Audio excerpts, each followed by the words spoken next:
Last year I talked at length about the Chromatic, a new Game Boy device developed by ModRetro.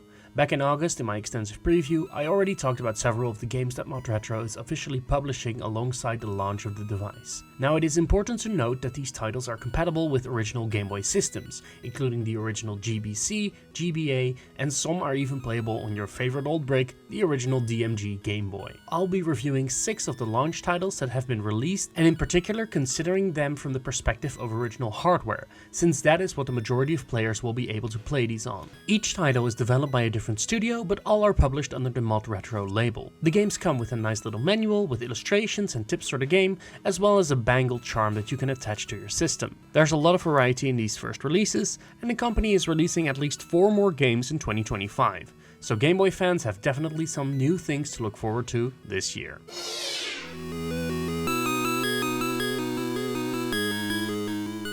Dragonyhm is without a doubt the most ambitious out of these 6 games. It's a large-scale fantasy RPG, set in the magical world where the protagonist's father, Curtis, is the protector of the Dragon's Seal.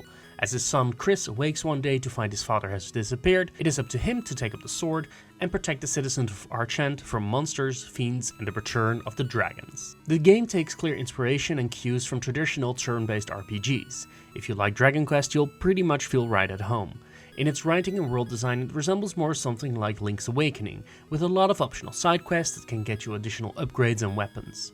At its core, you'll need to find a way to enter several dungeons, defeat powerful bosses, and solve puzzles to follow the story. The visual design is especially striking, with clear sprites and proper color usage if you're playing on a Game Boy Color or Advance. I also really like the music, with quite a bit of variety through the regions and battle scenarios you will come across. I think my biggest gripe is the way in which you perform combat in the game, in particular early on. You'll often struggle against enemies that are the same level as you are and will be non-stop chugging health potions to stay in the fight. Grinding is the name of the game here, and while there is an elemental system at play, it tended to boil down for me by hitting with my strongest move and hoping I would not run out of mana or special attacks. I did like the way in which the game encourages variety in your approach for building up your stats. If you defeat an enemy with a normal attack and gain a level up, your strength will increase, but if you do the same with a magical attack, your mana will improve. It is something I only found while browsing the manual, but I do like that player growth isn't limited to a set scale, but rather based upon your preferred moves and actions. It can build tension and release within a single fight if you tend to favor magic over strength and need to face an opponent stronger against those stats. But I think Dragonyhm really nails the tone and style of ambitious Game Boy titles like Final Fantasy Adventure or Mystic Quest, where you can see that years of development experience allow it to fit as much content as possible into this cartridge. Almost like a lost Game Boy game that you hear about from cult followings. A few puzzles even require translating a cipher that you can solve using the manual, but if you're really dedicated, or like me, stuck in a train without the manual, you can keep notes of important events, clues, and secrets spread throughout the world. That balance between puzzle design and turn-based adventure gives it a fun flair all its own. I will say that this game currently lacks any guides or tips, so it can be a bit tricky at times to navigate the world and find out where you should go next, but for those willing to get lost in a simple but engaging RPG, Dragonyhm is highly worth seeking out.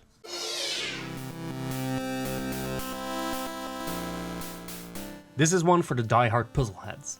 In the Dark 2 is a direct continuation of a standalone game called In the Dark, which is a combination of a narrative adventure and a straightforward puzzle game. What sets it immediately apart from other puzzle games or high-score chasers is that the game is surprisingly story-heavy. After the events of the first game, which saw a virus spreading throughout the galaxy only to be prevented by the brave sacrifice of one of Captain Pen's friends, Captain Pen is sent out to find the designer of the virus. Told through vivid and gorgeous tableaus and with especially well-written text, the game sees you traveling to several planets and systems in search of the creator of the virus. With this as a backdrop, it does feel out of place that the game is really nothing more than a collection of light flipping puzzles. Each puzzle you are presented with a grid of 3x3, 4x4 or 5x5 lights.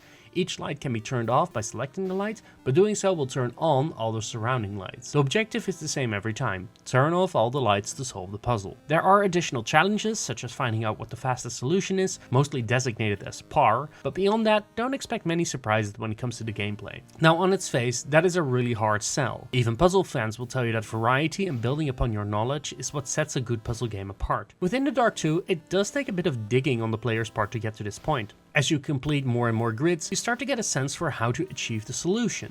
but getting to that point involves quite a bit of trial and error. There are no hints except the indication of what the fastest move can be, but the ramping up of difficulty feels surprisingly natural. I was truly in the dark, pun intended, at first, just flicking random lights on or off, but in time I got more grip and sense of how the puzzles were designed and used my experience to solve puzzles in fewer moves. I think the story bits are a brilliant way to keep the player engaged.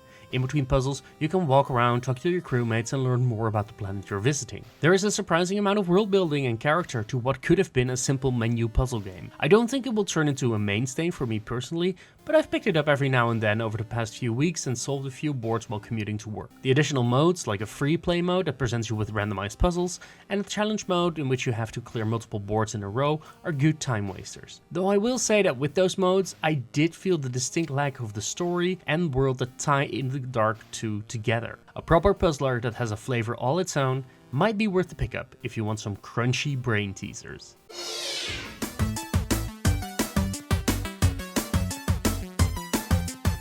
I raved at length about how much I enjoyed Patchy Matchy in both my Chromatic review and my preview last year. Suffice it to say that Patchy Matchy sits in that beautiful middle ground of understanding exactly what the Game Boy was all about. Short and simple, but highly engrossing gameplay sessions that keep the action going as you get better at the game. The game is a tile matching game where you need to connect objects in lines of 4 to remove them from the board. Think Bejeweled or Candy Crush, but in a much more compact form. Without power-ups, you are simply relying on your ability to move the cursor as quickly as possible to swap around the shells, stars and totems on the field. Bubbles can get in your way as obstacles that block other objects, but clearing a line besides them removes them from the board as well. The speed ramps up over time, but if you can make it to level 99, you clear the game. Clearing the game, however, isn't just limited to getting to the end. The true replayability is in unlocking the 17 achievements, which require you to extend enormous combos and keep your score rising as much as possible. As a score chaser game, it is really dangerous, because I kept getting sucked back into playing some more of Patchy Matchy. It feels like a quintessential Game Boy games at times. In all honesty, as much as I love the version of Tetris that was packed in with the Chromatic, I'd have chosen Patchy Matchy as the pack-in title. It just works so well for these devices if you sit down and play it for just a minute. The biggest slight against Patchy Matchy is that it is truly designed for an original Game Boy. I secretly wish that the game had support for Game Boy Color with a bit more style and flair to its visuals. It is perfectly functional and doesn't have any distracting visuals, but it can become a bit boring to look at for a prolonged play session. Still, the core of the design is what counts here, and the game is just a ton of fun to play. I put this cartridge back in my Game Boy again and again, and I don't think I can give it much higher praise than that.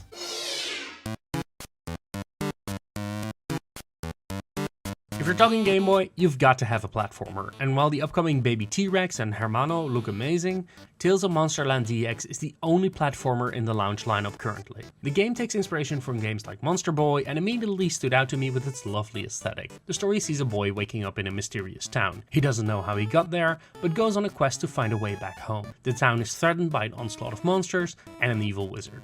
As you explore, you find mysterious potions that transform you into several forms, including a wolf that can move boulders, and a mermaid that makes it possible to swim. Insofar as platformers go, Tales of Monsterland DX feels pretty good to control. The jump is pretty tight, with platforms and coins guiding the way you want to explore the land. There's also an action button that you can assign to either your sword or the actions of your transformations. It doesn't try anything that can be considered too challenging, although I will say that some bosses could get a tad frustrating at times. But too often the game is lacking challenge and the difficulty stems from navigating your way through its world. Some guideposts can be a bit obtuse. In particular, finding the first potion was a bit of a hassle since I didn't realize you could walk through certain pieces of terrain. Aside from that, I only got stuck once, where I had saved with only one heart and no continues before the final boss, meaning I couldn't beat him and had to backtrack all the way back to town to regain my health and collect an additional power-up to beat the game. At certain times it feels like there are too many quirks in the design of the world and pacing of the game that hinder it from becoming truly great. Small visual glitches and longer than average wait times between menus, as well as a game over booting you straight back into the main menu instead of giving you an option to immediately restart from your last save. That being said, the music is definitely a highlight, with some great tunes that immediately capture the vibe and feel of the locations you visit.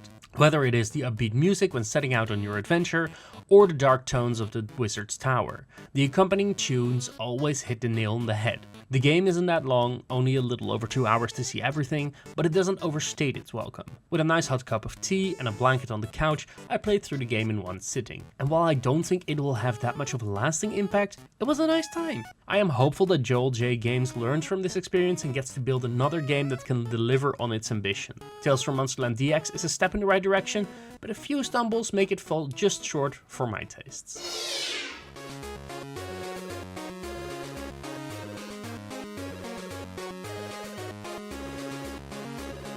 A disclaimer, for my day job I have worked with the team from Two Tribes on archiving their games at the Netherlands Institute for Sound and Vision. I have no direct connection to the development or release of this version of the game, please keep this in mind with this particular review. Let's be frank, you've probably played Toki Tori in some way or another. Though its original release was cut short by a late release on the Game Boy Color as the Game Boy Advance took the world by storm, Toki Tori lived on in its many re-releases on pretty much any device you can imagine. Even specialized limited re-releases of the original Game Boy game for Game Boy Color are available for those looking for the original experience. So why go back? Why release yet another version of Toki Tori? Well, to hear the folks from Two Tribes talk about it, how often do you get the chance to recreate your original work but in the way you've intended it for original hardware? I mean, it's a fair point, and by all means Two Tribes has definitely succeeded in putting the ultimate in Toki Tori Ultimate Edition. As stated through the disclaimer, I am intimately familiar with the original Toki Tori, so seeing a revved up version of the original was kind of exciting. You can notice the improvements almost immediately as Toki Tori runs faster, automatically climbs over ledges, and the game's presentation just feels a little bit more polished. All that helps to re-establish and confirm why Toki Tori has remained such a staple for many lovers of the Game Boy Color. I think that few puzzle games do as good a job of teaching the player how to play as Toki Tori does. The levels are designed in such a way that you immediately get a sense of how to navigate its tricks and obstacles. I've played through Toki Tori so many times, and there's this level in the first world that still tricks me up after all these years. The goal is simple, collect all the eggs that are spread out across the stage. Toki Tori can't jump over enemies or gaps and only uses special power-ups a set number of times per stage. That one level in the first world always tricks me, with the layout guiding me a specific way to the eggs, but following that laid out road gets you stuck with a single egg missing. It teaches the player magnificently how to play the game and first plan out a route themselves rather than simply jumping every gap or climbing every ladder. In that sense, Toki Tori Ultimate Edition is the final embodiment of Toki Tori's original design. Playing the game like this felt like I could finally see all the intent and design that Two Tribes had in mind almost 25 years later. Later stages in particular just flow so much better without the timer counting down and the large amount of backtracking you're doing with this increased speed. It doesn't get the honorific of being an Ultimate Edition as a way of marketing, but it earns this version. It makes one of the best puzzle platformers even better. And frankly, if you do not already own a version of Toki Tori for another device, this is without a doubt the best way of experiencing the game. The one caveat for returning players is to not expect any surprises, new levels or gameplay changes. This is still Toki Tori at heart.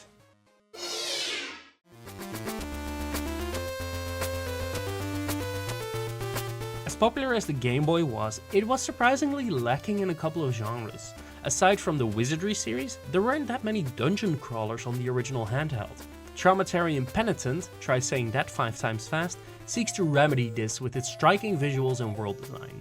You play as a knight, making your way to a major castle while purifying the lands of evil monsters and other foul creatures. The game takes place in first person, with each screen showing your surroundings, the directions you can walk to, and possible interactions such as townsfolk, boxes, and carriages. At its core, you'll be handling your stats throughout the game as you explore.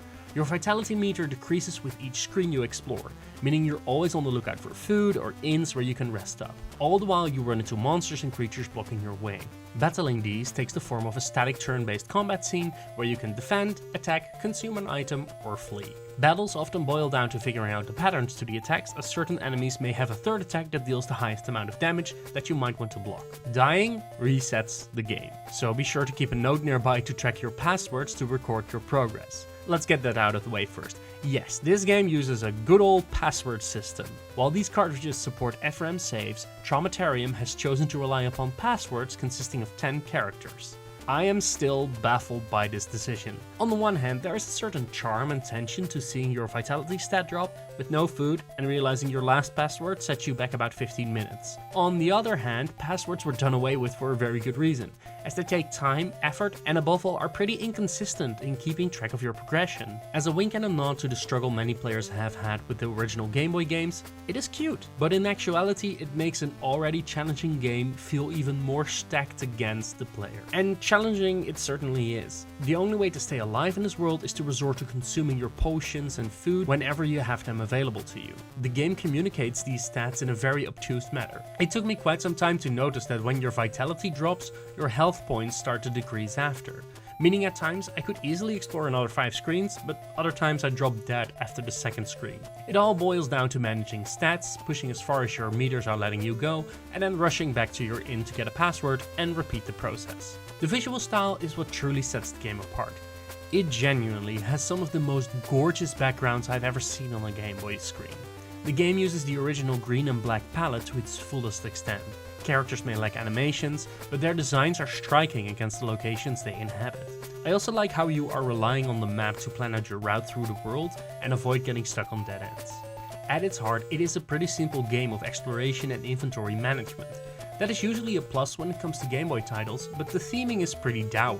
Characters have little to say to the protagonist, and following the story is quite difficult as it establishes its own world of orders and rulers that require reading the accompanying manual to make sense about. I don't think that Traumatarium is a bad game per se. Its visual style and gameplay is very inventive, but it makes some baffling choices in both its save system and battle mechanics that make it difficult to recommend. For those who are persistent and stick through the game's quirks, you'll find a true throwback to the old days of the Game Boy, before save batteries and online guides, relying on getting by in battles and exploration by the skin of your teeth. Personally, I find the game's flaws to be too much to bear alongside its dark setting. But there is an argument to be made that there really is nothing like this game on Game Boy, for better or worse. And that wraps up these reviews. I hope you've enjoyed them and might have learned a thing or two about new games on Game Boy. Are you considering picking up any of these titles, and which one looks the most appealing to you? Let me know in the comments, and once again, thank you very much for watching. This video was made possible by our generous supporters on Patreon. Did you know that Nintendo World Report is funded directly by fans like you? When you support Nintendo World Report on Patreon, you get immediate access to multiple exclusive podcasts every month, exclusive Discord channels, an early look at select content, and more. All for as little as $1 a month. Check out patreon.com/NWR for all the details.